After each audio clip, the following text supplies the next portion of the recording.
Saludo a todos los hermanos con la paz de nuestro Señor Jesucristo.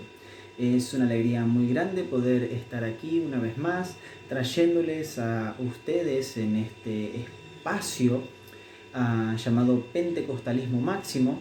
Mi nombre es Eliseo y mientras espero a que se termine mi espacio de descanso en el trabajo, como he tenido por costumbre en estos últimos días, de traerles las lecciones bíblicas de la CPAD, la editorial de las Asambleas de Dios allí en Brasil, completamente en español. Estas son las lecciones que trae mi iglesia, y que es Asamblea de Dios en Pernambuco, y que la gran mayoría de las Asambleas de Dios allí en Brasil están teniendo. Entonces, hoy vamos a tener nuestra tercera lección sobre el apóstol Pablo, lecciones de la vida y el ministerio del apóstol de los gentiles para la iglesia de Cristo. En esta tercera lección, que ya hemos tenido otras dos lecciones, que se llamó El mundo del apóstol Pablo, en el cual recorrimos los tres aspectos de la vida de Pablo, el aspecto judaico, romano, el griego. En la segunda lección vimos a Saulo de Tarso, el perseguidor, cómo es que él asolaba a la iglesia y quería destruirla. Y en esta tercera lección vamos a hablar sobre la conversión de Saulo de Tarso. Así que espero que puedan estar disfrutando esta lección, que Dios nos esté iluminando y que no sea simplemente yo el que habla, sino que sea la palabra de Dios la que traspase sus corazones y haga un movimiento por medio del Espíritu Santo en ustedes, para que ustedes puedan poder recibir y comer lo que Dios necesita que aprendamos y entendamos. Amén. Entonces vamos a comenzar con la tercera lección, la conversión de Saulo de Tarso. El texto áureo de esta lección se encuentra en Hechos de los Apóstoles, capítulo 9, versículo 3 y versículo 4, que dice así: Mas yendo por el camino, aconteció que al llegar cerca de Damasco, repentinamente le rodeó un resplandor de luz del cielo, y cayendo en tierra, oyó una voz que le decía: Saulo, Saulo, ¿por qué me persigues? Como se habrán dado cuenta, soy argentino y no puede faltar el mate y el termo, ni siquiera en el trabajo. La verdad práctica de esta lección es que la verdadera conversión a Cristo tiene en cuenta el arrepentimiento, la fe en Jesús y una completa transformación del pensamiento, la voluntad y la acción del hombre. La lectura bíblica en clase se encuentra en Hechos de los Apóstoles, capítulo 9, versículo del 1 al 9, que dice así: Saulo, respirando una amenaza sin muerte contra los discípulos del Señor, vino al sumo sacerdote y le pidió cartas para las sinagogas de Damasco, a fin de que si hallase algunos hombres o mujeres de este camino, los trajese presos a Jerusalén. Mas yendo por el camino, aconteció que al llegar cerca de Damasco, repentinamente le rodeó un resplandor de luz del cielo, y cayendo en tierra, oyó una voz que le decía: Saulo, Saulo, ¿por qué me persigues? Él dijo: ¿Quién eres, Señor? Y le dijo: Yo soy Jesús, a quien tú persigues. Dura cosa te es dar coces contra el aguijón. Él, temblando y temeroso, dijo: Señor, ¿qué quieres que yo haga? Y el Señor le dijo: Levántate y entra en la ciudad, y se te dirá lo que debes hacer. Y los hombres que iban con Saulo se pararon atónitos, oyendo a la verdad la voz, mas sin ver a nadie. Entonces Saulo se levantó de tierra, y abriendo los ojos no veía a nadie. Así que, llevándole por la mano, le metieron en Damasco, donde estuvo 3 días sin ver, y no comió ni bebió. ¿Cuál es el objetivo general que nos plantea el teólogo Elías Cabral es un doctor, es un doctor en teología, también pastor y es maestro de las escuelas bíblicas, es comentarista de la CPAD. El objetivo general dice que es afirmar que la salvación es por medio de la gracia, acompañada de arrepentimiento y fe del pecador como respuesta a la salvación. Ahora bien, ¿cuáles son los objetivos específicos de esta lección? En primer lugar, presentar la conversión de Saulo como obra de la gracia de Dios. En segundo lugar, relacionar la conversión de Saulo con la doctrina bíblica de la conversión. Y en tercer lugar, enumerar 3 facultades que son transformadas en la conversión. Entonces, aquí el Iñay Cabral en la lección dice, interactuando con el profesor, dice así: al encontrarse con Jesucristo en el camino hacia Damasco, la vida de Saulo fue completamente regenerada. Su facultad intelectual fue regenerada, pues su encuentro con el Señor trajo luz a su mente. Su facultad emocional fue afectada, pues a lo largo de la vida del apóstol, vemos su profunda tristeza por perseguir a sus hermanos en Cristo. Y finalmente, la facultad de su voluntad fue tocada. El apóstol deseaba apenas gastarse y dejarse gastar por causa del Evangelio. Así, nada más tendría sentido para Pablo, sino predicar a Cristo crucificado, que el Espíritu Santo entonces pueda tocar en este momento nuestras facultades intelectuales, emocionales y de la voluntad de nosotros.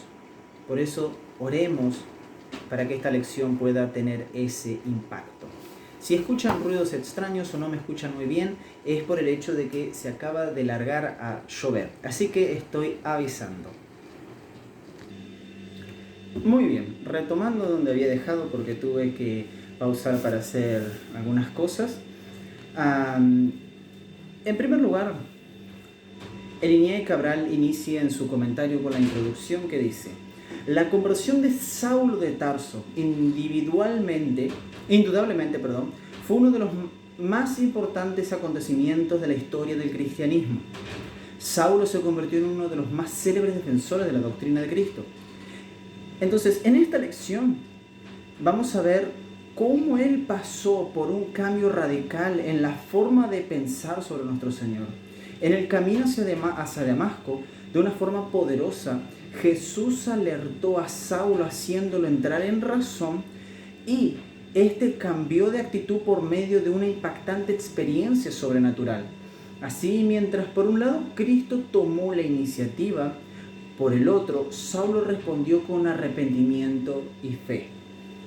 El punto central entonces es que Jesús nos salva por medio de la gracia y nosotros respondemos. ¿De qué forma?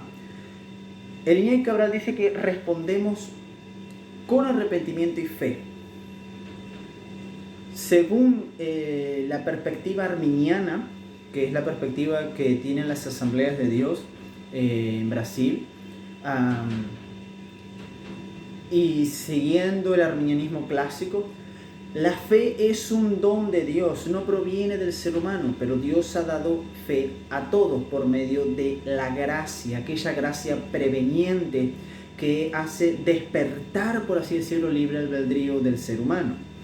Pero ya vamos a seguir viendo sobre eso. Por lo tanto, ya lo que quiero dejar en claro es que entonces el ser humano, si la fe es un don de Dios y la gracia es el medio por el cual el ser humano arrastra al pecador por medio del Espíritu Santo, entonces el ser humano no tiene mérito alguno por la salvación. El primer tópico, recuerden siempre que las lecciones tienen 3 tópicos y cada tópico un subtópico. El primer tópico es sobre la conversión de Saulo. Dice que es una obra de la gracia de Dios. Dice el primer subtópico: la conversión de Saulo y su experiencia sobrenatural. En Hechos, capítulo 9, Hechos de los Apóstoles, capítulo 9, versículo 3, veamos lo que dice. Mas yendo por el camino aconteció que al llegar cerca de Damasco, repentinamente le rodeó un resplandor de luz del cielo. Dice que entonces, en Hechos 9, versículo 3, Lucas narra la impactante experiencia sobrenatural de Saulo en su camino hacia Damasco. Sorprendido por un resplandor del cielo, más fuerte que la luz del sol del mediodía, el perseguidor de la iglesia que vimos en la lección anterior cayó por tierra y quedó ciego. Si por los argumentos racionales Saulo no podía oír sobre Jesús, el crucificado, la luz, dice, que eclipsó sus ojos, trajo la voz del propio Señor que lo confrontó de forma impactante. Dice el versículo 4, Saulo, Saulo, ¿por qué me persigues? Con su viaje hacia Damasco, el perseguidor tenía la intención de acabar de una vez con los seguidores de Jesús, pero fue sorprendido por una experiencia sobrenatural por la cual nunca había pasado. Recordemos la clase anterior en la cual yo expliqué cuál era el porqué de que Saulo quería ir a Damasco. Y esto era porque Damasco era un punto central de comercio, donde llegaban y salían barcos y hacia el norte de Asiria, Mesopotamia, Anatolia, Persia y Arabia. El cristianismo entonces, si se quería detener y no quería que se expandiera, debía hacerse ahí específicamente. Por eso es que Saulo sabía que si iba a ese lugar iba a encontrar a muchos cristianos y iba a poder capturarlos o darles muerte. Según su propio testimonio, el perseguidor, o sea Saulo, vio literalmente a la persona de Jesús resucitado, que lo despojó de su ego arrogante. Entonces, en esa visión, Saulo pudo comprender quién era Jesús y su obra redentora en el Calvario. Quizás susciten algunas preguntas, como por ejemplo, aquel pasaje que nunca se encuentra en la Biblia que dice que Saulo se cayó de un caballo. Es verdad que hay muchas pinturas y hay como una cultura popular de, por ejemplo, que muchas veces nos cuentan en los círculos de niños y demás, de que Saulo se cayó de un caballo. Pero verdaderamente la palabra de Dios no lo dice. Es una presuposición al texto.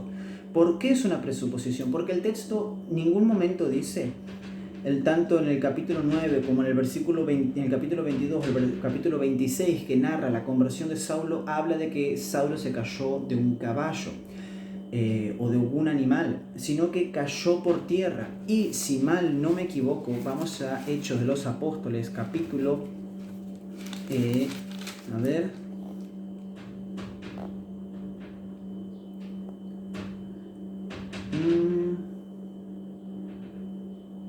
capítulo 26,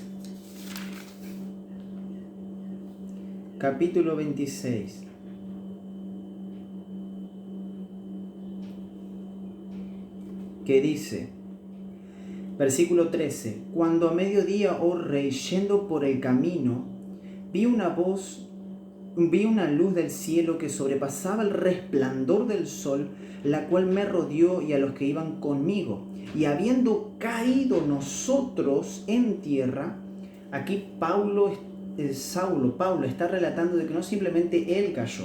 Hay que recordar que en Hechos de los Apóstoles, capítulo 9, es Lucas quien narra la conversión de Saulo, y en Hechos capítulo 22 y 26 es él mismo en primera persona quien relata su conversión, y dice que cayeron todos.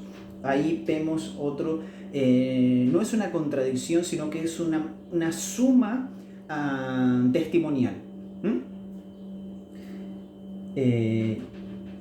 Entonces dice que oyó una voz que le hablaba y le decía en lengua hebrea, casualmente en lengua hebrea, su lengua materna, Saulo, Saulo, ¿por qué me persigues? Eso en primer lugar. Entonces, ese es el primer subtópico. El segundo subtópico es la iniciativa de Jesús para transformar la mente de Saulo. El impacto, dice, de la visión resplandeciente en el camino hacia Damasco tomó por sorpresa a Saulo, siendo influenciado por su éxito en Jerusalén contra los seguidores de Jesús. Recuerden, Hechos de los Apóstoles, capítulo 7, capítulo 8, en donde Saulo asola la iglesia, se da muerte a Esteban, él con alegría misma dice, capítulo 8, versículo 1, Saulo consentía su muerte, y dice que en aquel día hubo gran persecución contra la iglesia que estaba en Jerusalén, y todos fueron esparcidos por las tierras de Judea y Samaria, salvo los apóstoles que permanecieron aún ahí. Entonces, teniendo esta influencia en su ego de que había tenido mucho éxito en Jerusalén, y al mismo tiempo siendo impulsado por un coraje irracional y él estaba muy también relacionado con la casta sacerdotal, por lo cual había pedido carta blanca hacia las autoridades de Jerusalén para perseguir a los seguidores de Jesús con el mismo rigor, pero en Damasco. Sin embargo, debido a la dureza del corazón de Saulo, el Señor una vez más tuvo que tomar la iniciativa de sacudir su estructura física, psicológica y espiritual, obrando personalmente hacia su dirección. Aquí nosotros podemos notar específicamente, mis amados hermanos, lo que Pablo después va a relatar en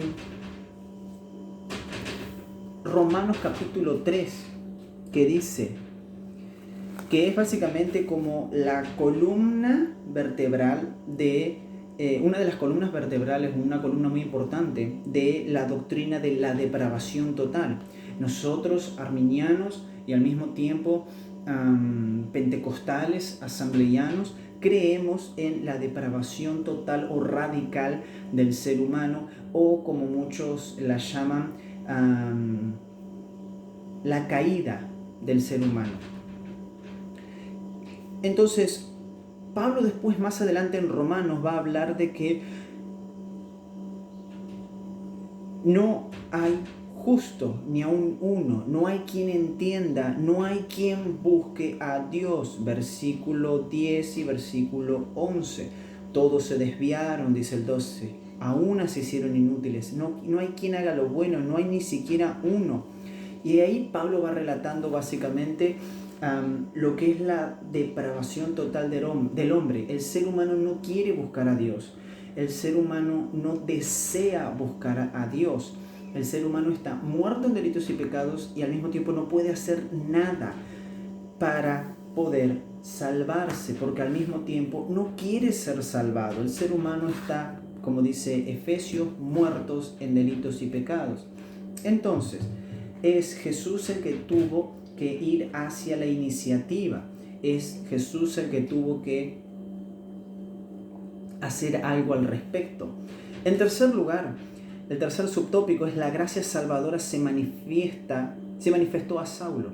En la carta de Efesios capítulo 2 versículo 8 dice: porque por gracia sois salvos por medio de la fe, y esto no de vosotros, pues es don de Dios. En la epístola a Tito dice también, Tito capítulo 2 versículo 11, dice: por la gracia de Dios se ha manifestado salvación a todos los hombres. A todos. Ahora bien, el punto de partida de la experiencia de salvación de todos los hombres es la gracia de Dios. Esa gracia es el favor inmerecido de Dios en que su justicia es satisfecha en la muerte expiatoria de Jesús. A los romanos, él le escribe en Romanos capítulo 3, versículo 23-24, por cuanto todos pecaron y están destituidos de la gloria de Dios, siendo justificados gratuitamente por su gracia mediante la redención que es en Cristo. Es decir, dice Eliñay Cabral, La gracia es un favor otorgado por Dios a los pecadores que están debajo de su ira. Evidentemente, la conversión de Saulo fue más que una convicción intelectual sobre Jesús. Ella fue fruto de la obra regeneradora del Espíritu Santo en su vida, llevándolo a confesar que Jesús era el Señor y Salvador de su vida. Mis amados hermanos, ¿cómo entendemos esto? ¿Cómo entendemos el tema de la gracia en la salvación? Nosotros los arminianos no creemos específicamente en la postulación calvinista de que Dios eligió a algunos en su soberana voluntad y al resto los deja para la ira. Nosotros como arminianos creemos que el ser humano está caído en delitos y pecados, pero que por medio de la muerte de Jesucristo, Jesús muere por nuestros pecados en la cruz y muere por los pecados de todos, ¿sí? Esto vendría a ser una expiación universal, ¿sí? Pero solamente es aplicada a los que creen. Y para eso es que está la gracia de Dios, la gracia preveniente que viene al ser humano por medio de la palabra y trata de convencerlo. Lo va arrastrando hacia la salvación, porque el ser humano no puede ser salvado. Y es en ese momento en que el ser humano deja de resistirse, porque eso es lo único que aporta a la salvación. Nada. El ser humano solamente aporta su pecado. Entonces, Dios tiene que arrastrarlo, el ser humano debe dejar de resistirse. Al dejar de resistirse, entonces el ser humano puede creer y ser regenerado, y de esa forma tener un cambio en su vida. Y obviamente la elección de Dios es corporativa, es a todos los que están en Cristo, los que son predestinados. Dios predestinó a la iglesia, no a individuos simplemente. ¿Y cómo es que Dios conoce a esos individuos? Los conoce por medio de su presciencia. Pablo dice que los conocía a Dios y desde antes cuando estaba en el vientre de su madre, Dios ya lo había elegido. Pero después el mismo Pablo revela de que la elección es por medio de la presciencia de Dios. Ahora, ¿qué vio Dios en nosotros? ¿Que creeríamos? No, nos vio en Cristo. Entonces, de esta forma, en síntesis del tema 1, es que Jesús tuvo la iniciativa de transformar a Saulo. Esa conversión se dio por el impacto de una experiencia sobrenatural, y esta es la gracia salvadora que se manifestó hacia él.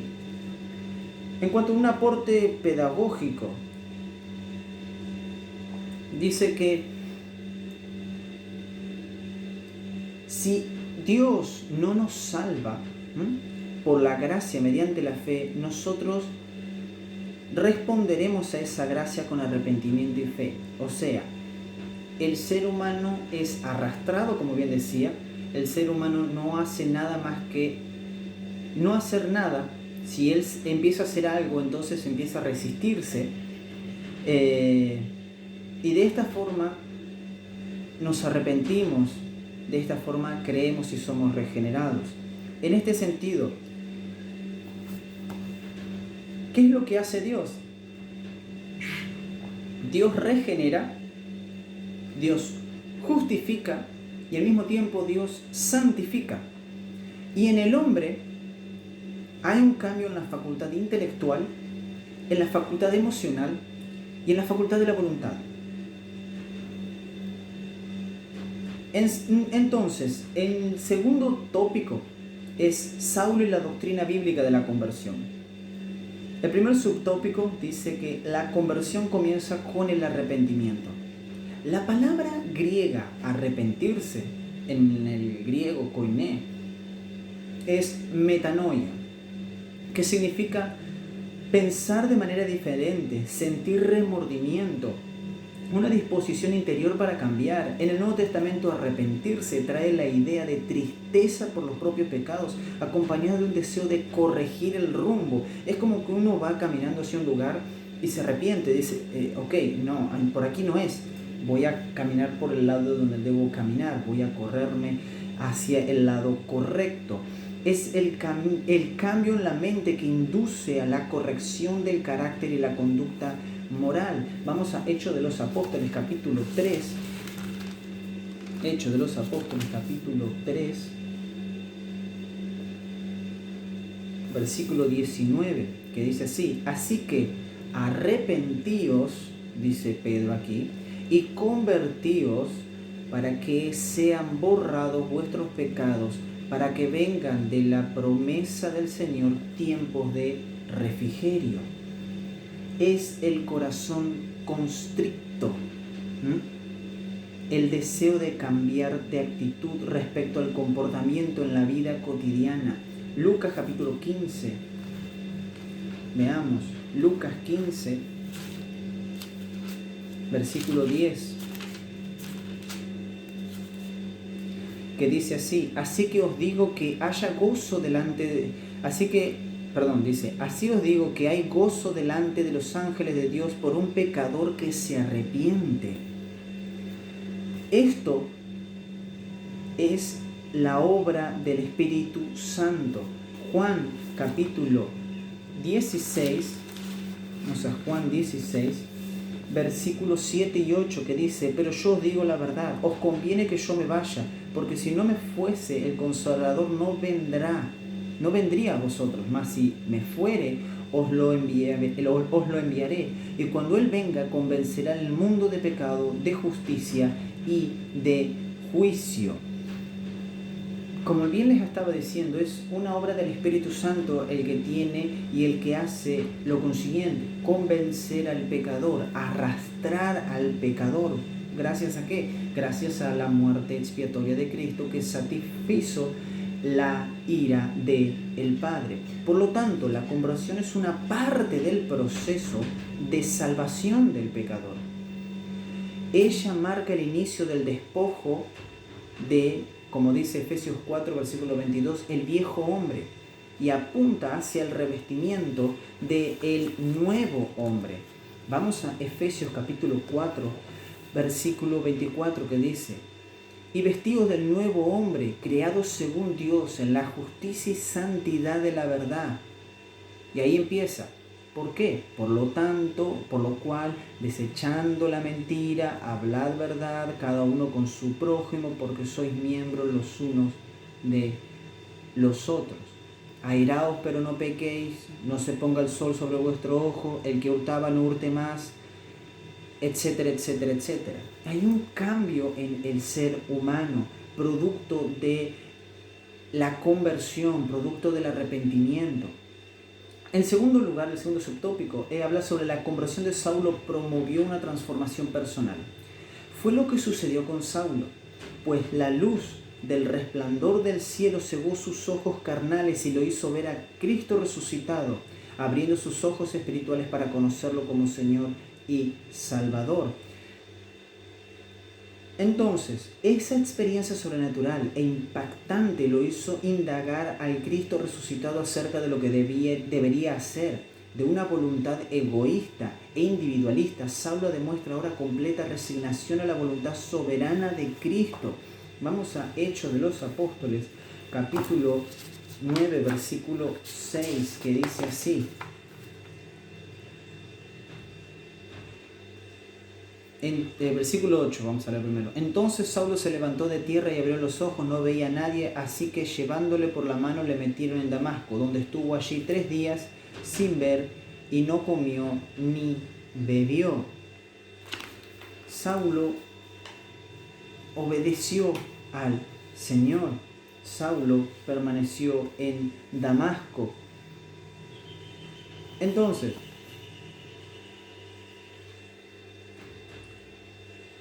hay que entender una cosa que quiero hablar aquí en este tercer subtópico, que dice: la conversión hace parte de la doctrina bíblica de la salvación. El choque, el choque de la experiencia sobrenatural del resplandor de luz sobre sus ojos transformó la mente de Saulo, llevándolo a reconocer a Cristo, al Cristo que en otro tanto tiempo rechazaba, pero ahora lo hacía a él apóstol. Vamos a 1 Corintios capítulo 15. 1 Corintios capítulo 15, que es en donde Pablo empieza a relatar a los que se les apareció el Señor, y en el último versículo de todos los que nombra se menciona el mismo, en el versículo 8, y él dice: y al último de todos, a quien se le apareció por última vez, como un abortivo me pareció a mí, porque yo soy el más pequeño de los apóstoles, que no soy digno de ser llamado apóstol, porque perseguía a la iglesia de Dios. Como vimos, la verdadera conversión es la que nace de la tristeza frente al pecado y el reconocimiento de que el hombre necesita dar media vuelta hacia Dios. Es un cambio que tiene sus raíces en la obra regeneradora del Espíritu Santo efectuada en la vida del pecador. Como obra de Dios, la conversión es una manifestación externa de la regeneración operada por el Espíritu Santo al interior del hombre, que implica cambio de pensamiento, voluntad y acción. Un cambio que altera todo el curso de la vida del pecador. Por eso es que yo les mencionaba Efesios 4, en donde se relata que aquella persona que hurtaba ya no hurta más, el que mentía no miente más. La persona que toma, una vez que se convierte, no toma más. Es el acto divino por el cual Dios hace que el pecador vuelva hacia Él en arrepentimiento y fe. Por lo tanto, una verdadera conversión revela una poderosa transformación en la vida del convertido. Hay que tener también en cuenta una cosa, y es que la gracia en el arminianismo no es irresistible. Muchos dicen, a Saulo Dios lo arrastró de forma irresistible. No hay nada en la Biblia que nos haga ver eso, como ya he explicado. La obra de la regeneración viene porque nosotros no dejamos de luchar contra la gracia de Dios, dejamos de resistir la gracia de Dios, y de esta forma Dios nos arrastra y nos lleva hacia la regeneración, en el cual nos arrepentimos y creemos y somos regenerados. Pero no hay nada en la palabra de Dios que hable sobre que la conversión de Pablo fue por producto de una gracia irresistible. Es más, nosotros podremos hacer un argumento, ahora no hay mucho tiempo, pero de que Dios empezó a trabajar con la vida de Pablo desde antes que él naciera. Entonces, al trabajar e ir marcándolo, ir formándolo para que llegara el momento de la conversión, no significa que la gracia ha sido irresistible. Hay que recordar que, por así decirlo, la salvación proviene de el oír la palabra de Dios. Entonces, en este sentido, podemos entenderlo tranquilamente, que a quién estuvo escuchando Saulo antes de que que Jesús se le apareciera. A Esteban. Él fue uno de los que estuvo cuando Esteban estaba predicando el Evangelio. Y el mismo Esteban fue el que les dijo, en Hechos de los Apóstoles, después de haber recorrido toda la historia del pueblo judío, él termina con una conclusión. Y dice: duros de cerviz e incircuncisos de corazón y de oídos, vosotros resistís siempre al Espíritu Santo, como vuestros padres, así también vosotros. Y el contexto es que siempre han rechazado a Dios. No habla de otra cosa. Entonces, en síntesis del tema 2, es que la conversión del hombre comienza en el arrepentimiento y traspasa hacia la transformación personal. Como aporte pedagógico, según la Biblia de Estudio Pentecostal, Río de Janeiro del CPD de 1995, en la página 1576, dice así: la regeneración tiene lugar en aquel que se arrepiente de sus pecados y regresa a Dios, Mateo 3:2, y coloca su fe personal en Jesucristo como su Señor y Salvador. La regeneración involucra el cambio de vida de la vieja vida de pecado en una nueva vida de obediencia a Jesucristo. 2 Corintios capítulo 5, versículo 17, Colosenses 3, versículo 10. Aquel que realmente nació de nuevo está libre de la esclavitud del pecado y pasa a tener deseo y disposición espiritual de obedecer a Dios y de seguir la dirección del Espíritu. Romanos 8, capítulo 8, versículo 13 y versículo 14. Vive, dice, una vida de rectitud, 1 de Juan 2, 29. Ama a los demás creyentes, 1 de Juan capítulo 4, versículo 7. Evita una vida de pecado, 1 de Juan capítulo 3, versículo 9, capítulo 5, versículo 18. Y no ama el mundo, 1 de Juan capítulo 2, versículo 15 y 16. Al mismo tiempo también, para conocer más, dice sobre la conversión de Saulo, la Biblia de Estudio Pentecostal editada por la CPAD, en la página 1648, dice lo consiguiente. Los versículos del 3 al 9 de Hechos de los Apóstoles, capítulo 9, registran la conversión de Pablo fuera de la ciudad de Damasco, como se menciona en el capítulo 22, versículo 3 al 16, y en el capítulo 26, del versículo 9 al 28. Que su conversión ocurrió en esta ocasión y no posteriormente en la casa de Judá. Versículo 11. En la casa de Judas, versículo 11, queda claro a la luz de lo siguiente. Él obedece las órdenes de Cristo. Pablo es llamado hermano Saulo por Ananías cuando lo encontró. Entonces, la conversión de Saulo sucedió en ese momento, en el momento en que Cristo se le aparece. Es cuando Saulo cambia de perspectiva. Hay algo que cambia en él.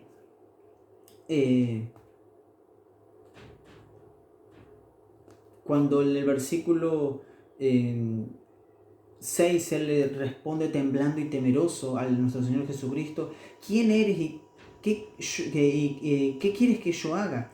Y el Señor le dijo: levántate y entra en la ciudad y se te dirá lo que debes hacer.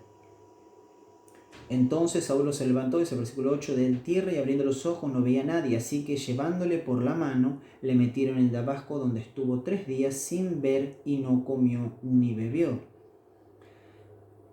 No obstante, podemos notar que cuando Ananías se le presenta, lo llama de hermano.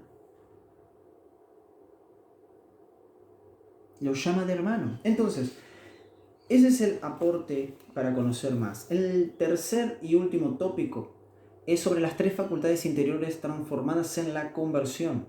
El primer subtópico es sobre la facultad intelectual. En este campo del alma, el hombre cambia su forma de pensar y reconoce su condición de pecador. Es la primera cosa que cambia en el ser humano cuando se convierte. La Biblia llama esto como conocimiento de pecado, conforme a Romanos capítulo 3, versículo 20. Ya que por las obras de la ley ningún ser humano será justificado delante de él, porque por medio de la ley es el conocimiento de pecado. Dice la palabra de Dios que Él pondría su ley en nuestros corazones, y de esa forma tenemos conocimiento de pecado. Entonces, en este sentido, cambia nuestra facultad intelectual. Somos conscientes de que somos pecadores. En segundo lugar, que el segundo subtópico, cambia la facultad de las emociones. En este campo del alma, el pecador experimenta un cambio de los sentimientos en la vida interior, donde se manifiesta la tristeza por el pecado contra un Dios santo y justo. En 2 Corintios, capítulo 7, versículo 10, está escrito: porque la tristeza que es según Dios produce arrepentimiento para salvación, de que no hay que arrepentirse, pero la tristeza del mundo produce muerte. En el Antiguo Testamento, el salmista David demuestra la tristeza por su pecado y ruega por misericordia. Dice: ten piedad de mí, oh Dios, conforme a tu misericordia, conforme a la multitud de tus piedades, borra mis rebeliones. Salmo capítulo 51, versículo 1. El tercer y último subtópico habla sobre que hay un cambio en la facultad de la voluntad. Si el hombre está convencido en su intelecto y sentimiento respecto a su pecado, le resta ahora poder ejercer su voluntad. El pecador ahora puede pensar, desear y hacer lo que debe ser hecho para la gloria de Dios. Vamos a Filipenses, capítulo 4, Filipenses 4, versículo 8 y 9, que dice así: lo que aprendisteis y recibisteis y oísteis y visteis en mí, esto haced, y el Dios de paz estará con vosotros. Perdón, el versículo 8. Por lo demás, hermanos, todo lo que es verdadero, todo lo honesto, todo lo justo, todo lo puro, todo lo amable, todo lo que es de buen nombre, si hay virtud alguna, si algo digno de alabanza, en esto pensad. Y lo que aprendisteis y recibisteis y oísteis y visteis en mí, esto haced, y el Dios de paz estará con vosotros. Entonces, después de que Pablo cambia por medio del arrepentimiento, la regeneración, y hay una conversión, un cambio en la vida de Pablo, él exhorta constantemente hacia un cambio de vida. Dice Romanos capítulo 12 que debemos transformarnos, esa palabra metamorfos, un cambio. Entonces, en ese sentido es que Pablo entiende de que el verdadero cristiano debe cambiar de vida. La persona que verdaderamente tiene un encuentro con Dios va a cambiar. A imagen de Dios el hombre fue dotado con la facultad de elegir libremente. Por lo tanto, e infelizmente el pecado causó una separación entre la voluntad del hombre y la de Dios. Por eso, y como bien estuve diciendo anteriormente, el Espíritu Santo actúa para convencer al hombre del pecado y de la justicia y del juicio. Juan capítulo 16, versículo 18. Para entonces unir su voluntad con la de Dios. Hay una teoría que preferiblemente sobre el hipercalvinismo, no sobre el calvinismo, el neocalvinismo llamado hoy en día, el hipercalvinismo. Algunos lo denominarían quizás como calvinismo clásico, pero prefiero llamarlo hipercalvinismo, que afirma que el hombre perdió completamente el libre albedrío por causa del pecado. Refutamos esta idea, porque con la ayuda de la gracia divina y el Espíritu Santo el hombre puede elegir y decidir cambiar su vida. ¿En qué sentido puede elegir y cambiar, decidir elegir cambiar su vida? En el sentido de que decide no luchar más. Él deja de luchar. El hacer algo sería luchar. El dejar de hacer algo sería hacer nada. Y de esa forma no aportamos ni hacemos nada por nuestra salvación. En síntesis del tema 3, que las tres facultades interiores transformadas en la conversión de Saulo son la intelectual, las emociones y la voluntad. Como aporte teológico, dice la Biblia de Estudio Pentecostal de Río de Janeiro, CPAD, en la página 1576. La regeneración es la nueva creación y transformación de la persona. Romanos capítulo 12, versículo 2, Efesios 4, 23 y 24. Efectuadas por Dios y el Espíritu Santo, Juan 3, 6. Por esta obra, la vida eterna de parte del propio Dios es otorgada al creyente. Segunda de Pedro 1:4, primera de Juan 5:11. Y este se torna un hijo de Dios. Romanos 8:16, Gálatas 3:26. En una nueva criatura. Segunda de Corintios capítulo 5, versículo 17, Colosenses 3:10. Ya no se conforma con este mundo. Romanos 12:2. Pero es creado según Dios en verdadera justicia y santidad, como dice Efesios 4:24. Entonces, la regeneración es necesaria porque aparte de Cristo, todo el ser humano por su naturaleza inherente y pecadora es incapaz de obedecer a Dios y de agradarle. Salmo 51, versículo 5, capítulo 58 también, versículo 3, Romanos capítulo 8, versículos 7 y 8, capítulo 5, versículo 12, 1 de Corintios capítulo 2, versículo 14. En conclusión, la conversión de Saulo fue provocada por el impacto del resplandor de luz que eclipsó su visión y lo obligó, por medio de un encuentro personal con la gracia de Dios, a lo cual Saulo se notó insignificante y dejó de luchar. Entonces lo obliga a reconocer que no podía seguir luchando contra Cristo. La conversión es, por lo tanto, una obra divina en la que el hombre responde con arrepentimiento y fe. En la conversión, la soberbia de Dios camina tomada de la mano con la soberanía de Dios, camina tomada de la mano con la responsabilidad humana. Por esto, el arrepentimiento y la fe conducen al pecador para ser redimido por la sangre de Cristo. Preguntas para reflexionar respecto a esta tercera lección, la conversión de Saulo de Tarso. ¿Qué es lo que Lucas narra en Hechos capítulo 9, versículo 3? ¿Cuál es el punto de partida de salvación de todos los hombres? ¿Qué significa arrepentirse? ¿Qué es la verdadera conversión?